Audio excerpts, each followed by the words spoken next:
Baik, mari kita bahas untuk soal berikut ini. Jadi untuk nomor 1, di sini diketahui ada sebuah elektron, dan elektron itu muatannya sebesar minus 1,6 kali 10 pangkat minus 19 kolom.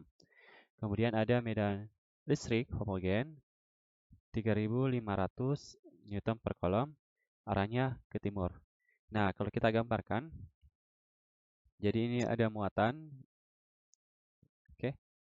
Dia memiliki medan listrik sebesar 3500, arahnya ke timur. Kemudian, terdapat muatan uji, yaitu berupa elektron. Ini pasti muatannya negatif. Oke. Berarti nanti untuk gaya listriknya itu pasti salin tarik-menarik. F. Oke. Berarti nanti arah gaya listriknya itu ke barat. Nah, kalau kita hitung berapa besar gayanya, berarti F sama dengan Q dikali E. Nah, Q itu 1,6 kali 10 pangkat minus 19, dan E itu 3500. Nah, 1,6 kali 10 pangkat minus 19 dikali 3500, hasilnya adalah 5,6 kali 10 pangkat minus 16 kolom. Jadi besar gaya listriknya adalah 5,6 kali 10 pangkat minus 16. Maaf ya, bukan kolom tapi Newton ya. Newton. Dan arahnya ke barat. Kita lanjut untuk nomor 2. Berapakah besar dan arah medan listrik di titik yang berada di tengah-tengah muatan Q1? Oke, kita gambar ya. Di sini Q1, di sini Q2. Ini minus 8 mikrokolom, dan ini plus 6 mikrokolom. Dan titiknya ada di tengah-tengah, sementara jarak keduanya itu adalah 4 cm. Berarti di sini 2 cm, di sini 2 cm. Oke, kita lihat untuk Q1, dia muatan negatif, berarti dia mendekati. Untuk Q2, dia plus, berarti dia menjauhi. Oke, di sini E1, di sini juga E2. Oke, sekarang berarti untuk E, ini misalkan titik P ya. EP sama dengan E1 ditambah E2. Oke, karena sama-sama arahnya ke kiri, berarti nanti arahnya, semua arahnya untuk EP itu adalah ke kiri. Oke, K Q1 per R1 pangkat 2 tambah K Q2 per R2 pangkat 2. R1 dengan R2 itu sama-sama 2 cm atau 2 kali 10 pangkat minus 2 meter. Berarti kita bisa sederhanakan jadi begini. K per R dikali Q1 tambah Q2. Jadi 9 kali 10 pangkat 9 pangkat 2 ya. 2 kali 10 pangkat minus 2 dikali Q1 itu 8 mikrokolom atau 8 kali 10 pangkat minus 16 ditambah 6 mikrokolom atau 6 kali 10 pangkat minus 6. Maka kita dapatkan 9 kali 10 pangkat 9 per 4 kali 10 pangkat 2 ya. Minus 4. Ini 8 tambah 6, 14 kali 10 pangkat minus 6. Berarti 9 kali 14 dibagi 4 itu dapatnya 31,5 dikali 10 pangkat 9 tambah minus 6 itu 3. 3 dikurang minus 4 itu dapatnya 1. Atau 315 Newton per kolom. Jadi besar medan listrik di titik P itu adalah 315 Newton per kolom dengan arah ke kiri. Kita lanjut untuk nomor 3. Jadi di sini ada 4 muatan masing-masing di titik sudut persegi. Kemudian untuk bagian A, hitung komponen X dan Y dari medan listrik di pusat bujur sangkar. Oke, pusat bujur sangkar di sini ya, pertemuan garis diagonalnya. Kemudian yang B, hitung gaya listrik yang dialami muatan uji positif Q0 di pusat bujur sangkar. Oke, pertama kita tentukan dulu yang bagian A. Kalau kita gambarkan, ini muatan minus, negatif, muatan positif, dan muatan negatif. Nah, ini titik pusatnya. Oke, berarti kalau dia muatan negatif di sini, berarti dia mendekati.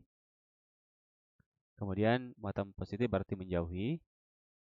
Di sini berarti mendekati. Ini berarti mendekati. Nah, kita lihat di sini. Di sini antara ini misalnya Q1, Q2, Q3, dan Q4. Nah, antara Q1 dengan Q4 untuk medan listriknya dia sama besar, tapi saling berlawanan arah. Berarti ini saling meniadakan. Berarti nanti untuk E, ini titik P ya. Misalnya kita misalkan titik P jadi EP, ya sisa E3 ditambah E2. Oke, karena dia persegi, berarti ini jaraknya A, ini juga A. Nah, berarti garis diagonal ini adalah A akar 2. Nah, karena dibagi 2, dari sini ke sini, berarti A akar 2 per 2 untuk masing-masing jaraknya. Nah, kemudian sudut yang membentuk ini, dari garis horizontal ke garis E, besar E itu adalah 45 derajat. Oke, berarti kalau kita gambarkan proyeksinya,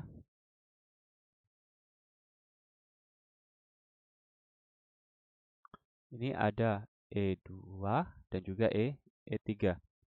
Oke, ini 45 derajat. Sembuh Y, sembuh X. Oke, berarti di sini ada E2X dan juga E3X. Di sini juga ada E2Y dan E2 E1 maaf, F1Y. E2Y dengan E1 E2Y dengan E3Y, maaf. E2Y dengan E3Y. Oke. Sekarang untuk sumbu X dulu ya. X sama dengan E2X tambah E2Y. Karena besar muatannya sama dan juga jarak ke titik pusat itu sama, berarti kita misalkan saja dia E. Jadi E, besar medan listriknya kita misalkan E ya. E cos 45 derajat ditambah E cos 45 derajat. Jadi E seperdua akar 2 ditambah E seperdua akar 2. Jadinya seperdua akar 2 E ditambah seperdua akar 2 E. 2 E tambah seperdua akar 2 E. Nah, ini setengah tambah setengah dapatnya 1, berarti hasilnya adalah akar 2 E. Oke, karena cos 45 itu sama dengan sin 45, berarti nanti EY itu sama juga dengan ini, yaitu akar 2 E. Nah, kita tinggal cari berapa nilai E-nya. E itu sama dengan K Q per R pangkat 2. Jadi K, Q-nya itu Q, jaraknya itu adalah A akar 2 per 2 pangkat 2. Jadi K, Q per A pangkat 2, akar 2 pangkat 2 itu 2, per 2 pangkat 2, 4. Berarti coret, dapatnya 2. Atau kita dapatkan 2 Q per A pangkat 2. Jadi besar E itu adalah 2 Q per A pangkat 2. Oke, sekarang kita cari berapa resultannya ya. Kita misalkan E di titik P, EX pangkat 2 tambah EY pangkat 2. Jadi, akar 2E tambah akar 2E pangkat 2 sama dengan 2E pangkat 2 tambah 2E pangkat 2 atau 4E pangkat 2. Maka didapatkan kalau kita akarkan adalah 2E. Nah, kita masukkan 2E ini, E ini dari sini. Berarti 2 dikali 2K Q per A pangkat 2. Maka kita dapatkan 4K Q per A pangkat 2. Jadi besar medan listrik di titik P atau titik pusat bujur sangkar itu adalah 4K Q per A pangkat 2. Ini untuk bagian A. Nah, untuk bagian B, hitunglah gaya listrik yang dialami muatan uji positif Q0 di pusat bujur sangkar. Jadi, kita langsung saja masukkan di rumus F sama dengan QE. Oke, Q-nya itu adalah Q0 dan E itu adalah 4K Q per A pangkat 2. Maka kita dapatkan 4K Q0 per A pangkat 2. Ini ya.